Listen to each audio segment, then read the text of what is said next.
Hello everyone! So for today's video is mag-unboxing po tayo. Since dumating na po yung parcel ko na naantay ko for almost 10 days.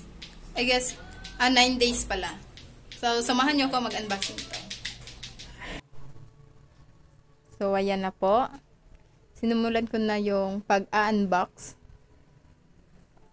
At as you can see, medyo mahirap pala i-open yung box.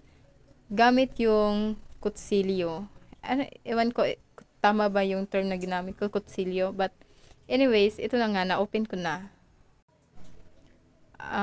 So, dami kong daldal, tapos, ang ending, mag-voice over lang pala ako. So, next is, i-open ko naman yung plastic niya, yung manipis na nakabalot sa box ng phone. So, ayan na.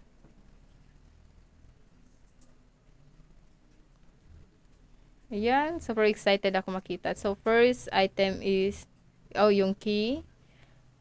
And then the next one is more on warranty, mga manual niya, and the jelly case.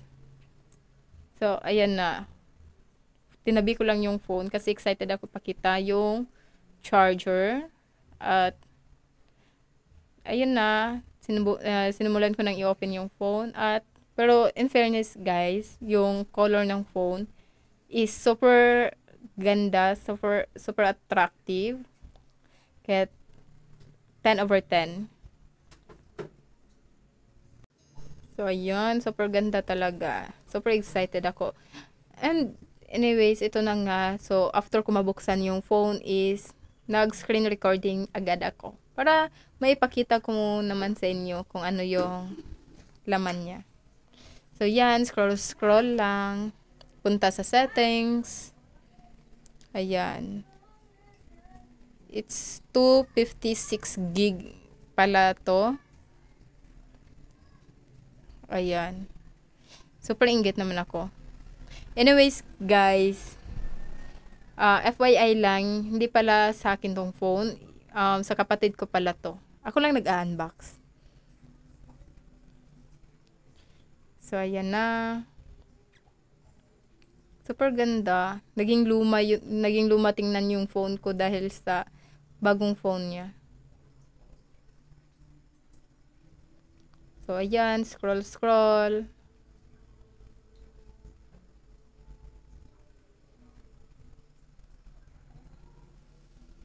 Yan pala yung laman.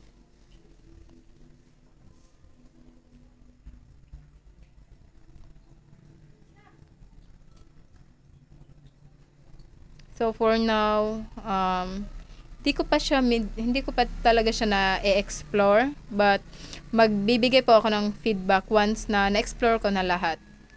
Like ang mga laman ng settings, mga specs niya.